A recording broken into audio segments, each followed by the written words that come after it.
Hey guys, welcome back to Dio and Mike podcast where we are being rooted in truth, led by the Spirit. Hallelujah. Glory.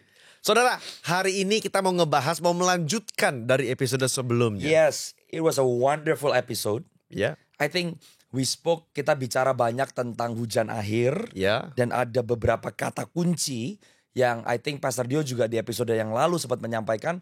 Seringkali orang tidak menyamakan atau jarang yang menyamakan kemuliaan Tuhan dengan kasih. Ya. Ya. Glory with love. So hari ini kita mau bahas tentang kasih. Dan juga salah satu, the strongest expression of love is giving. Giving. Generosity. Dan kita gak cuma ngomong financially, sebab Yesus menyatakan kasihnya kepada umat manusia karena dia memberikan nyawanya. Yeah. So this episode, it's titled, Generosity is the key for revivals. Amen. Amen. I believe Generosity is the key for revival. Yes. Ya.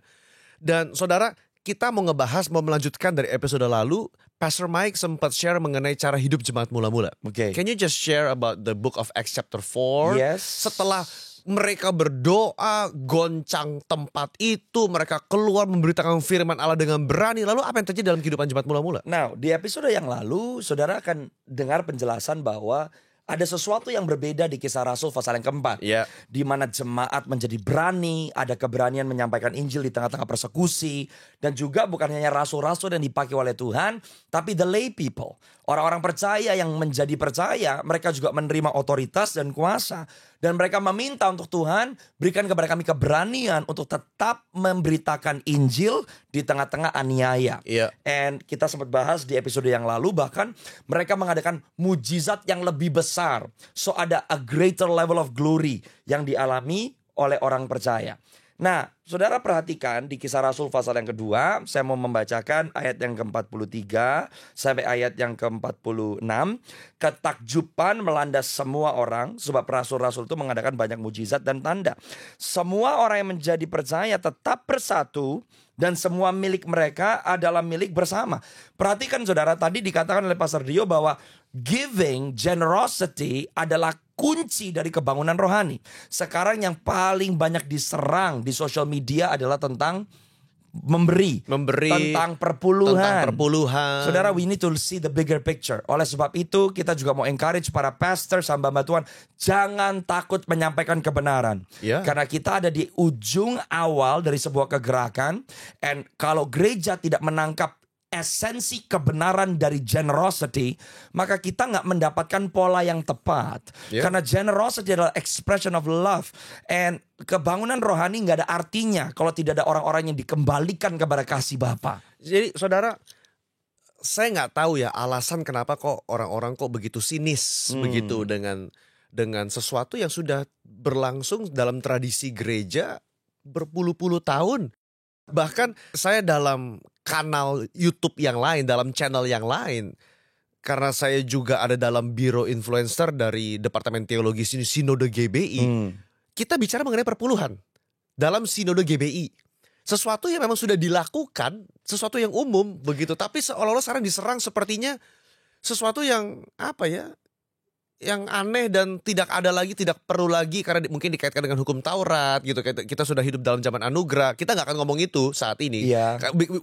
Kita nggak bahas perpuluhan. Kita bahas soal the spirit behind it, about generosity. Wow, itu penting gitu. Kita nggak bahas perpuluhannya loh. Kita bahas roh di balik itu adalah a heart full of generosity. Jadi deh di Dio and Mike podcast kita belak-belakan. Kenapa sih banyak orang?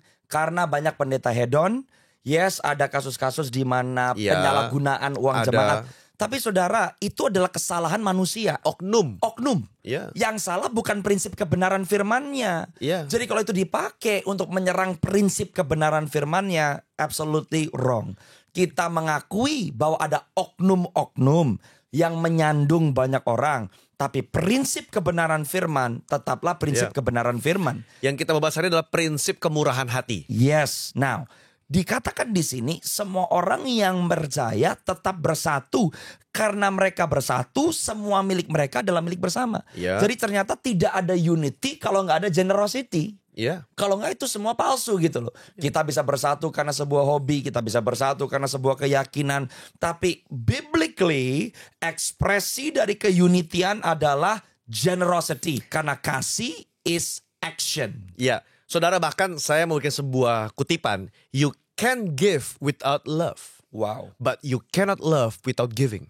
Powerful. Saya akan ulang. Saudara bisa memberi tanpa ada rasa kasih, tapi saudara nggak bisa mengasihi tanpa memberi. Wow. Sederhana aja deh. Saudara Yes. kalau punya pacar, saudara bilang, I love you baby, I love you honey, aku mengasihi kamu, aku mencintai kamu. Tapi saudara nggak pernah jajanin makan, nggak pernah traktir makan enak, nggak Yeah. pernah beliin kado, Yeah. nggak.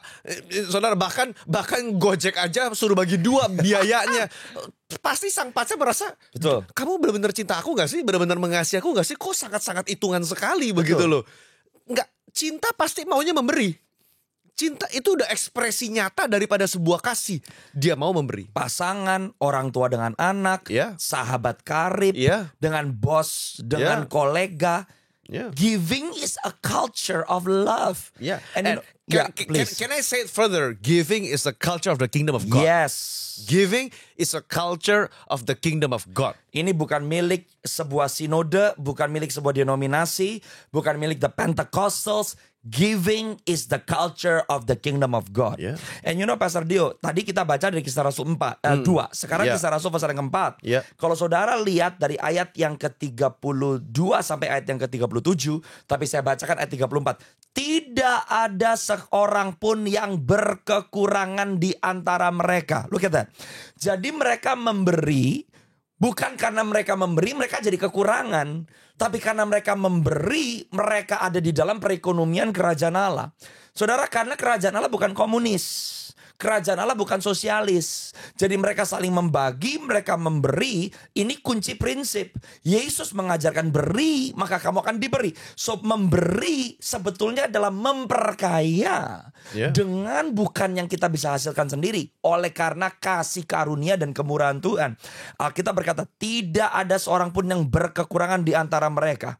Jadi saudara, 2 pasal setelah Kisah Rasul 2 di mana mereka membagikan yang menjadi milik mereka untuk kepentingan orang lain.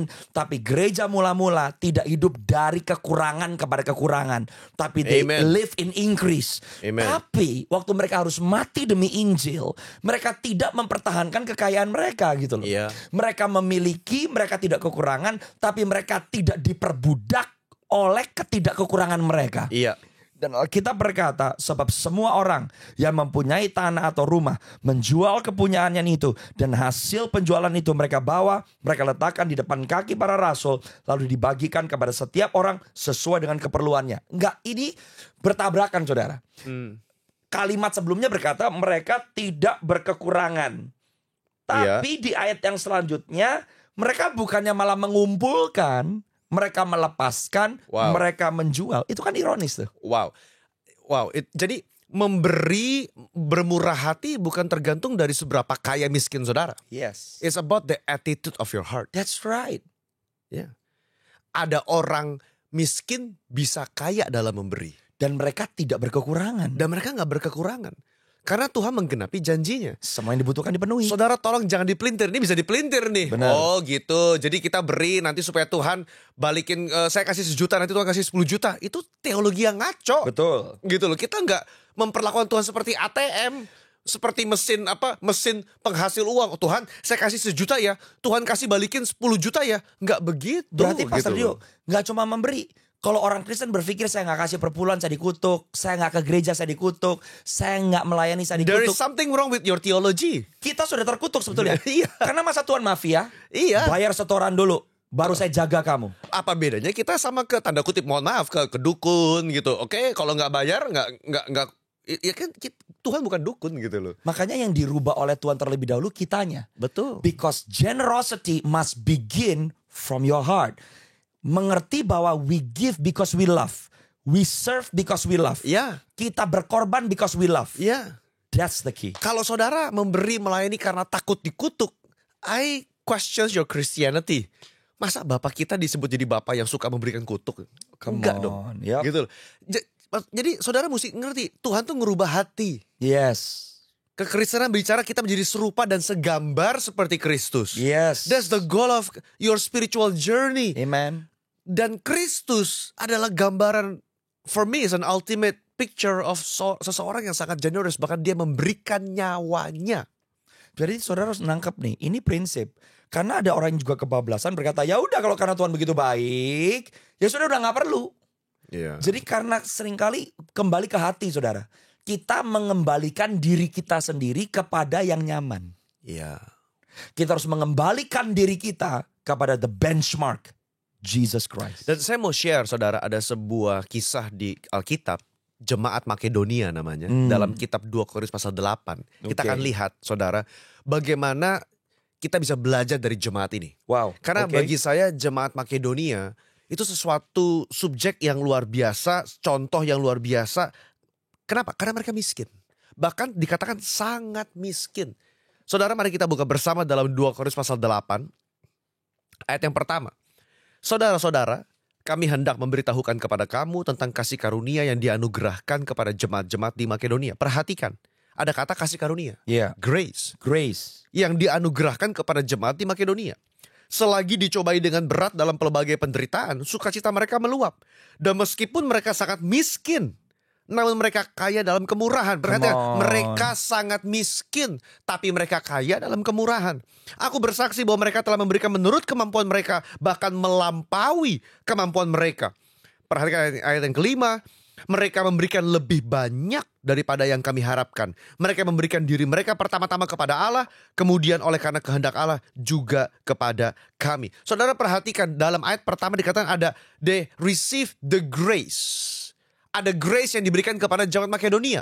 Kita biasanya kalau ngomong grace itu tentang keselamatan. And you are right, because the fruit of your salvation is you also receive the grace to give. Come on. Ayatnya di mana? Coba kita maju ayat yang ke-9. Because you have known the grace of our Lord Jesus Christ. Yes. Karena kamu telah mengenal kasih karunia Tuhan kita Yesus Kristus, bahwa Ia yang oleh karena kamu menjadi miskin, sekalipun Ia kaya, supaya kamu menjadi kaya oleh karena kemiskinannya. Jadi saudara, kalau saudara mau hubungkan ayat ini, ada dua kata grace dalam ayat 1 dan ayat ke-9. Begini, orang yang mengenal anugerah, orang yang mengenal doktrin kasih karunia, orang yang belajar mengenai kasih karunia, hidupnya harusnya banyak murah hati. Yes, dan saudara, dari ayat itu menunjukkan bahwa orang yang menerima kasih karunia Tuhan bukan hanya tertarik dengan pemberian Yesus, tapi dengan gaya hidup Yesus. Ya. Karena ayat itu bilang, karena kamu telah mengenal anugerah Tuhan kita Yesus Kristus. Dan yang dikatakan oleh Paulus adalah apa yang Tuhan Yesus contohkan, yang dia polakan, yang dia modelkan. Ya. Jadi kasih karunia memampukan kita untuk menjadi semakin seperti Yesus. Dan saudara, kita membaca jemaat Makedonia. Apa sih anugerah yang mereka terima? Bayangkan, mereka diuji dalam berbagai macam penderitaan. Tapi mereka tetap bersuka cita. Yes. Mereka sangat miskin, tapi mereka kaya dalam kemurahan. Saudara, kalau kita masih berantem soal perpuluhan, saya rasa jemaat Makedonia memberikan lebih dari perpuluhan. I believe so. Sangat miskin, tapi mereka kaya dalam kemurahan hati. Bahkan ayat yang kelima Paulus berkata, aku bersaksi mereka memberi lebih dari yang kami harapkan. Setuju Pastor Dio, kenapa? Karena perpuluhan konsepnya sebetulnya bukan memberi. Adalah menghormati Tuhan, menyadarkan diri sendiri bahwa apa yang kita hasilkan itu punyanya Tuhan. Perpuluhan tuh kita membalas kasih setia Tuhan. Itu Yes. beda loh. Perpuluhan jangan dipandang sebagai sebuah perintah seperti dalam perjanjian lama. That's right. Bahkan sebetulnya dalam perjanjian lama, dari zaman Abraham memberikan kepada Melkisedek, itu karena membalas kasih setia. Karena tidak pernah diperintah. Nggak diperintah. Tapi Abraham memberikan 10/10 dari apa yang dia miliki karena dia menghormati. Ya. Jadi saudara, dalam perjanjian baru bahkan lebih lagi. Hidupmu bukan kamu lagi. Yes. Tapi aku yang hidup. Kristus yang hidup dalam hidupku. Dan hidupmu telah dibayar lunas oleh darah anak domba. You know, Pastor, this is powerful. Ada orang yang berkata gini, ya sudah berarti kan gak ada perintahnya. Kenapa kita berpikir seperti anak kecilnya? Sedangkan jika ada disiplin-disiplin yang mengkondisikan hati kita, yang menjaga hati kita, dan mempersiapkan kita untuk ada di dalam yang menjadi janji Tuhan, seharusnya orang percaya mau mendisiplinkan dirinya sendiri karena kita rindu untuk mengenal Tuhan lebih lagi. Bukan kita cari seperti ada lubang-lubang yang bisa membuat kita seperti oke, asik tuh, saya nggak usah ngelakuin itu. Iya. Asik nih, saya nggak perlu. Sedangkan kalau dengan konsep mengerti kita sudah menerima segalanya dari yang dimiliki Kristus. Dan apa sih yang kita bisa kasih yang bisa membalas kasih Kristus? Nggak ada loh. Ya. Saya I think I know the answers. Karena natur manusia itu egois. That's it. Natur dosa itu self-centered, egois. Jadi dan kuasa dosa telah mati dipakukan di kayu salib. Tapi kadang-kadang dosa masih bergerilya di dalam Tabiat dosa. tabiat dosa. Jadi manusia, Yes. jadi saudara, dosa membuat kita tuh egois memang. Dan saudara, kalau kita mau serius menghidupi pertobatan kita, bukan karena karya salib Kristus nggak cukup loh. Oleh karena pengorbanan Kristus, maka kita dimampukan untuk mengalami perubahan metanoia. Dan hari lepas hari, saudara dan saya diberikan kuasa untuk menaklukkan daging. Dan sebuah kehormatan, kepercayaan, dan privilege, hak istimewa. Apa sih hak istimewa orang percaya? Bukan karena kita terima dari Tuhan. Karena kita bisa memberi yang terbaik untuk orang yang kita kasih. You know, we give not to get a blessing, but we give to be a blessing. Come on. Saya rasa itu satu level lebih dalam ya. Yes. Memberi bukan untuk mendapat berkat, memberi supaya kita menjadi berkat. Karena kita rindu menyenangkan hati Tuhan. Yeah. That's the greatest honor, right? Yeah. Kalau kita benar-benar sayang Tuhan dan kita sadar betapa besar kasih Tuhan, the greatest honor bukan karena kita terima sesuatu dari Tuhan gitu. Dengan apa yang kita lakukan gak pernah bisa membalas kasih Tuhan, tapi to give all of our life for God's glory. That's the greatest Perhatikan, honor. dan itu adalah kunci yang barusan Pastor Michael bicara, adalah kunci bagaimana jemaat Makedonia bisa memberi lebih daripada yang Paulus harapkan. Perhatikan 2 Korintus pasal 8 yang kelima. Oke. Bisa bacakan Pastor Michael? Mereka memberikan lebih banyak daripada yang kami harapkan. Mereka memberikan diri mereka pertama-tama kepada Stop. Tuhan. Saudara, that's the keyword.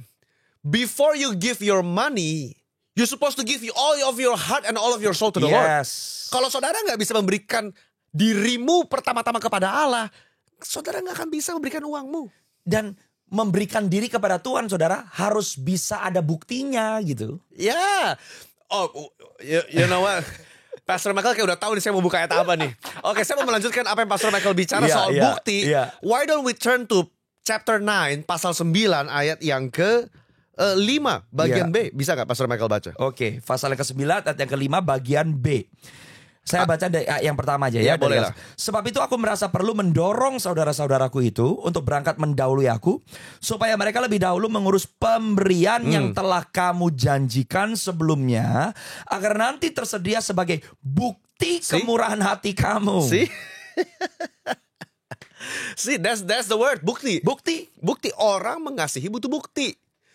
Dan Paulus tuh dia nggak sungkan, kan kita orang Indonesia sungkan ya. Yeah. Dia langsung belak-belakan. Aku tulis surat ini supaya kamu bisa atur pemberian yang telah kamu janjikan sebelumnya, supaya kamu tuh ada buktinya. Betul. Okay, you say that you love the people of God. Where's the proof? Karena bukti dari kasih baru akan melepaskan. Kalau kita mau pakai kata tuayan dari kasih yang ditabur itu. Karena saudara gini, kalau orang di jamaah Tuhan lagi nangis-nangis, lagi on fire, semua pasti bilang Tuhan segalanya akan aku berikan kepadamu. Asik saudara ngomong kayak begitu karena Tuhan gak kelihatan. Iya. Tapi dari kita berkata I give you my life God, harus ada buktinya. Dan buktinya berarti membutuhkan sesuatu yang keluar dan merugikan diri kita sendiri. Karena kalau kita mengasihi, pasti ada yang harus dikorbankan. Kalau kita mengasihi diri kita sendiri, orang lain dikorbankan. Gini deh. Ya. Gini deh. Saudara yang menyaksikan. Kalau saudara kepahitan dengan gereja lokal, saudara kepahitan dengan gereja, train yourself. Don't give to the church. Daripada nanti saudara menganggap kami memaksa memberikan gereja, saudara berikan. Kemana Tuhan menuntun hatimu untuk memberi. Come on. Tapi pertama-tama saya minta give your heart to Jesus. Yes. Berikan hatimu kepada Tuhan. Tanya Tuhan, aku diberkati begitu rupa. Dan kita semua hanyalah hamba-hamba loh. Kita semua cuma stewards loh. Tuhan, mungkin ada yayasan yang Tuhan tunjukkan. Mungkin ada keluarga besar yang perlu kita tolong. Mungkin ada orang, karyawan, teman, kolega yang perlu kita tolong. Latih dulu di situ. You know, ini penting yang dikatakan kenapa saudara. Banyak orang bisa mengembalikan perpuluhan tapi tidak pernah memberi. Karena orang suka punya pemikiran bahwa per 10 itu sudah ada kuantitinya, sudah orang anggapnya seperti perintah. Dan seringkali orang punya mentalitas, kalau saya nggak lakukan nanti saya bisnisnya kenapa-napa. Jadi kena kutuk. Iya, sedangkan kalau kita memberi kepada orang yang kekurangan, itu nggak ada orang yang harus nyuruh saudara gitu. Itu berdasarkan saudara yang actually mencari secara intensional siapa yang saya bisa beri, siapa yang saya bisa berkati gitu loh saudara. Begitu saudara mengalami berkat Tuhan, then you have to remember, support your local church. Yes. Support gereja lokal saudara. Saya sangat terinspirasi dengan Rick Warren. Jujur, saya sangat terinspirasi dan saya belum bisa hidup seperti dia. Karena dalam khotbahnya dia bicara, 90% apa yang saya dapat, saya kembalikan kepada tubuh Kristus. Wow. Kepada gereja lokal dia. Dia bilang, saya udah gak kasih 10%, I give 90%. I only live from the 10. Ya. Kebalikan loh saudara. Rick Warren hidup hanya dari 10%. Saya belum bisa kayak dia. Gini saudara, Pastor Dio tadi ngomong penting nih. Karena kalau saudara mengembalikan atau per 10 dari apa yang saudara miliki, itu dikembalikan kepada rumah. Saudara bisa kecewakan dengan gereja lokal. Tapi kalau saudara kecewa dengan satu gereja lokal, Anda mengisolasi diri dari rumah Tuhan. Pertama, konsep keluarga di pikiran kita harus dirubah terlebih dahulu gitu loh. Yeah. Kalau kita ngerti bahwa kita memerlukan keluarga kerajaan Allah, meskipun ada anggota keluarga yang menyakitkan kita, saudara kan nggak mungkin kan anak banting pintu bilang papa jahat terus Anda buang anak saudara, nggak mungkin. Karena keluarga itu lebih daripada satu keadaan atau satu peristiwa yang dialami. Yeah. Oke lah, fair kalau saudara sempat dikecewakan sama sebuah gereja lokal. Yeah. Tapi segera ketemu dengan keluarga di mana saudara bisa secara intensional menggabungkan dirimu sendiri. Yeah. Di mana persepuluhan syukur saudara menghormati Tuhan dikembalikan ke rumah di mana saudara diberi makan, Yeah. saudara terima perlindungan, saudara punya komunitas, saudara didoakan. Di situ saudara menghormati sang kepala gereja yaitu adalah Bapak Surgawi. Kalau saudara setelah itu mau memberi ke fakir miskin, Yeah. saudara cari yayasan, Yeah. support yatim piatu, Yeah. saudara. Yeah. Dan itu sebetulnya kita masuk di dalam area memberi. Yeah. Sebetulnya per 10 itu melatih diri kita nih, tabiat manusia yang susah Yeah. banget nih untuk berkorban. It's like an antidote for a greedy heart. Karena kita nggak bisa pungkiri, setiap kita, termasuk kami berdua, pada hakikatnya kita greedy people. Ya, itu memang dosa. Kita manusia berdosa. Yes, right. Dan kita sedang diubahkan. Iya. Nah, saudara, saya mau kasih a biblical foundation. Kenapa orang Kristen itu hidup itu harus berlimpah dalam kebajikan? Can you open with me, Pastor Michael, Yes. in John chapter 1 verse 16? John chapter 1 verse 16. Yohanes pasal 1 ayat 16. kalau nggak salah ayat yang ke-16 nih. Oke, saya baca ya. Iya. Dikatakan sebab dari kepenuhannya kita semua telah menerima anugerah demi anugerah. Out of his fullness we have all received grace upon grace upon grace upon grace. Wow. Orang yang hidup dalam kepenuhan anugerah Tuhan, hidupnya pun pasti dia mau melimpahkan kembali anugerah kepada orang lain. Yes. That's the key. That's the foundation. Kita hidup out of his fullness. Yes. Kita hidup dari kepenuhannya. Yeah. Kita menerima Allah tuh Bapak yang baik. Dia memberikan grace after grace after grace. Banyak orang cuma mau terima tapi gak mau lepas. Yes. Jadi laut mati. Dan ini Gitu ditulis loh. sama Rasul Yohanes yang dikenal sebagai the Apostle of Love. Yeah. Yang bersandar di dadanya Tuhan Yesus. Yeah. Yang dekat dengan hatinya Tuhan Yesus. Yeah. Jadi saudara, giving, let me say it again, giving is an expression of life that is filled with the grace of God. Yes. Giving is an expression of life that is filled with the fullness of his grace. Kini deh saudara kita kasih, kalau saudara betul-betul percaya bahwa kegerakan Tuhan akan terjadi, kalau nanti kebangunan rohani terjadi, saudara demi kegerakan Tuhan, engkau kehilangan pekerjaanmu. Demi orang-orang yang perlu ditolong, orang-orang yang tiba-tiba berbalik dan mereka butuh direstorasikan, mereka perlu diajar, dan saudara percaya bahwa saudara berpartisipasi dengan kegerakan Tuhan, karena saudara pedulikan orang lain, engkau harus menggeser schedule-mu. Mau atau enggak? Karena kan kembali lagi, kalau enggak kita omdo nih. We are asking for the revival, tapi You know- revival tuh kerja keras. You know, Saya jadi teringat ya dengan beberapa kesaksian-kesaksian yang terjadi pada revival sekitar tahun 79 di Semarang di Kapuran. Oke. Pada saat itu ada mahasiswa-mahasiswa, udah mahasiswa kedokteran, mahasiswa teknik, mahasiswa jurusan apapun mengalami lawatan Tuhan. Dan beberapa orang saat itu menerima panggilan full time pelayanan. Mereka tinggalkan kedokteran jadi hamba Tuhan loh. Kok mau ya? Kok mau?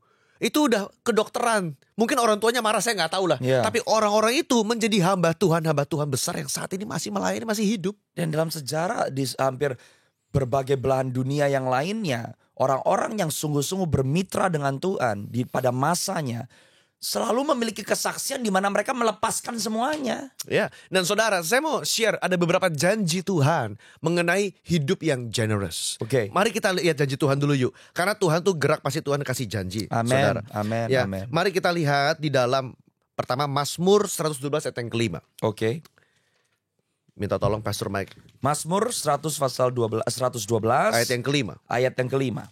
Alkitab berkata, bahagialah orang yang menaruh belas kasihan dan memberi pinjaman, yang melakukan urusannya dengan adil.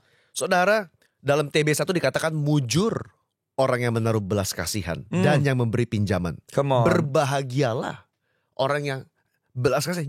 If you have a generous spirit, kata Tuhan, mujurlah hidupmu. Ya. Berbahagialah hidupmu. Mari kita lihat satu lagi. Amsal pasal 22 ayat yang ke-9. Amsal 22 ayat yang ke-9. Sembari Pastor Mike siapkan itu, saya akan siapkan Mazmur 37 ayat 26. Oke, Amsal 22 ayat yang ke-9 nih. Orang yang baik hati akan diberkati karena ia membagi rezekinya dengan orang miskin. See? Ya, Coba. Kayaknya orang yang baik hati, akan diberkati. orang yang baik, a generous person will be blessed. Will be blessed.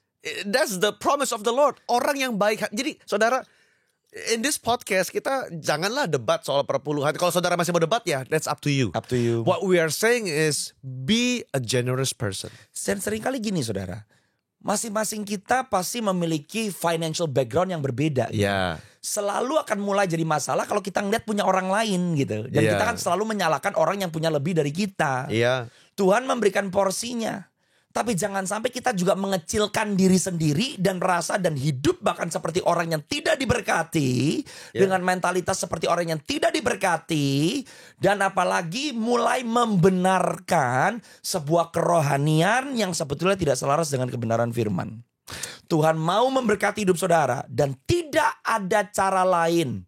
Kalau saudara dan saya mau diberkati, kita harus punya hati yang murah hati. Dan hidup jadi berkat. Amen. Kita kayak pipa aja, saluran air berkatnya Tuhan. Yes. Kalau kita aliran air berkatnya lancar kepada orang, Tuhan juga berkati terus. Iya. Yeah. Saudara, Mazmur 37 ayat yang ke-26. Saya baca dari 25 dah. Dahulu aku muda, sekarang telah menjadi tua. Tapi tidak pernah kulihat orang benar ditinggalkan. Atau anak cucunya meminta-minta roti. Glory to Perhatikan God. apa yang dilakukan oleh orang benar ini. Tiap hari ia menaruh belas kasihan dan memberi pinjaman. Dan anak cucunya jadi berkat. Saudara, Amen. sadarkah apa yang saudara lakukan hari ini berdampak pada anak cucumu? Amen. Ketika engkau hidup menjadi orang yang berbaik hati, generous person, Wow. anak cucumu akan diberkati Tuhan. Dan sadarkah kita hari ini, kita diberkati itu karena opa kita, kakek kita, nenek kita, orang tua kita, mereka they have sowed the seeds. Saudara sadar loh, ini bukan hanya untuk orang Kristen. Ya, Ini untuk semua umat manusia. Janji Ini bukan Tuhan. hanya untuk orang Kristen. ya. Manusia yang murah hati. Dan makanya kita juga lihat ya, banyak orang yang non-Kristen. Yang murah Karena hati, yang murah hati, generous, kakeknya murah hati, diberkati. opanya diberkati.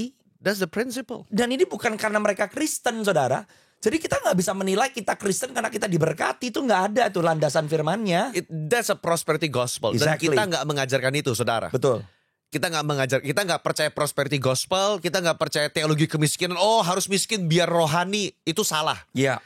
Just steward the talents that God have given you. Saudara dapat 1 talenta, Yes. jadikan 2. Saudara punya 4, jadikan 8. Saudara punya 5, jadikan 10. Saudara, last verse, just to encourage you to be a generous person. And then we're gonna end this podcast. Yeah. Because of time. In the book of Proverbs chapter 11, Amsal pasal 11 ayat yang ke-25. Oke. Saya baca dari ayat 24. Oke. Ada yang menyebar harta tapi bertambah kaya. Ada yang menghemat secara luar biasa namun selalu berkekurangan. Siapa banyak memberi berkat, diberi kelimpahan. Siapa memberi minum, ia sendiri akan diberi minum. Amen. Saudara, itu ekonomi kerajaan Allah. Yes. Ada yang menyebar harta, tapi kok makin kaya. Tapi ada yang menyimpan harta sampai luar biasa, a.k.a. kikir dan pelit, tapi selalu berkekurangan. Yeah. Karena soal mindset, saudara. Dan itu udah janji Tuhan. Kalau saudara memberi, saudara akan diberkati. Amen. Tapi jangan jadikan Tuhan seperti ATM. Betul. Tuhan, saya udah kasih loh Tuhan. Mana? Itu urusan Tuhan. Kita gak perlu pusing. Tuhan mau berkati dengan uang, kesehatan, damai, opportunity. Itu urusannya Tuhan. Tugas kita, kewajiban kita memberi jadi berkat. Saudara, jangan sampai kita jadi orang Kristen yang bodoh. Kalau kita percaya ada kegerakan Tuhan butuh uang. Ya. Kemuliaan Tuhan yang termanifestasi, keselamatan jiwa-jiwa, pemuritan jiwa-jiwa, kesembuhan jiwa-jiwa, kebangkitan generasi, pemulihan keluarga, pemulihan ekonomi, pemulihan bangsa, semuanya butuh uang. Dan Tuhan yang kita sembah adalah Tuhan yang menciptakan berkat. Yeah. Dan Tuhan merindu orang-orang yang ngerti prinsip kebenaran. Supaya apa yang kita doakan bukan hanya menjadi sebuah angan-angan dan permintaan yang kosong. Tapi kita sungguh-sungguh mempersiapkan diri untuk tuayan dan kemuliaan Tuhan. Amen. God bless you. Well, do DM us if you have any thoughts, any comments, Yes, any please. responses. Subscribe, share. Yes. God bless you. God bless.